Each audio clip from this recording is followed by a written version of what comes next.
Greetings. My name is Dr. Scott Livingston, and I am going to be your facilitator for the next 8 weeks in this Wisdom and Leadership course. I thought I would just provide you maybe just a little more of an introduction into the course and maybe some expectations, that sort of thing, as we're getting started. And so this topic of wisdom and leadership is one that can be pretty heady at times, philosophical, if you will, and I don't want you to be concerned too much about that. The reason that this course is in this program on leadership is that wisdom is often seen as an outcome or a sense or a measure of how we treat people, on decisions or judgments that are made. And so wisdom is a nice surrogate, I think, for how leaders go about doing what they do. And so while this course like I said, can be kind of philosophical at times. I don't want you to get worried about that. I don't want you to freak out about it. Try to do the readings, absorb the material as best you can, and complete your assignments as they come along. So that kind of takes me to the syllabus and just maybe some basic things about the course.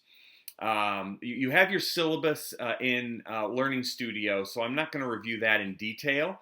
If you have questions, of course, please feel free to give me a call or send me an email is probably the best way to get a hold of me. But I thought I would just review in general some of the things that we're going to be doing together in this course. The first thing will be our papers or our assignments. So usually on your syllabus, you'll see those noted as a drop box. So you will do these in Word. You'll type your papers. Make sure that they are in APA format. I do like to make sure that you have references in your writing. I think that's really important at the master's level.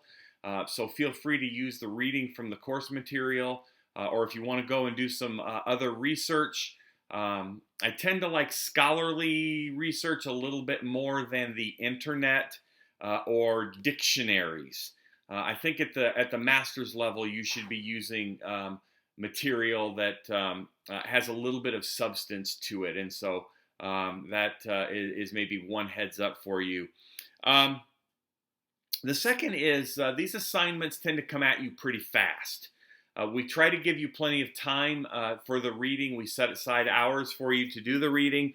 Just make sure that you're keeping up with that, and don't let the reading overwhelm you, nor the papers or the discussion forums.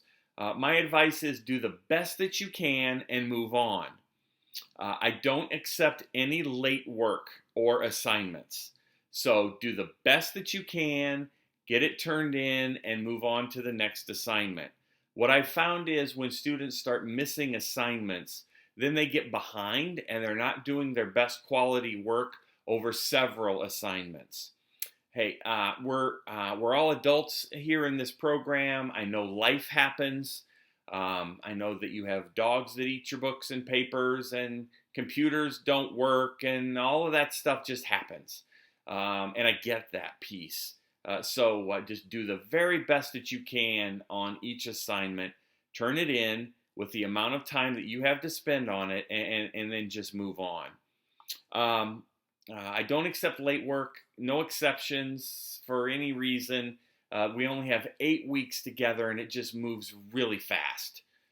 So again, just do the best job that you can. In our discussion forums, make sure that you're answering the questions that are asked.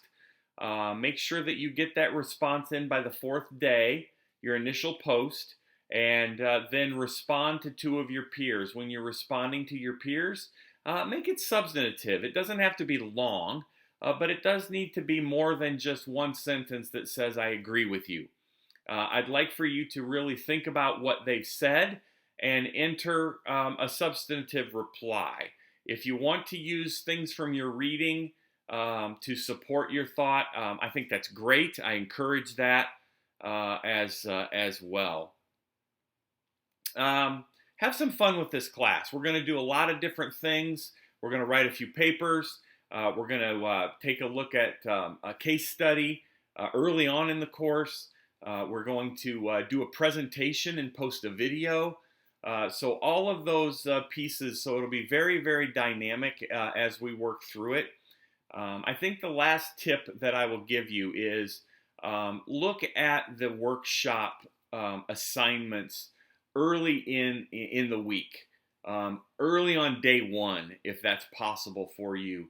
Look at your calendar, see how much time you think it's going to take you, and do a little bit of planning before you just dive in.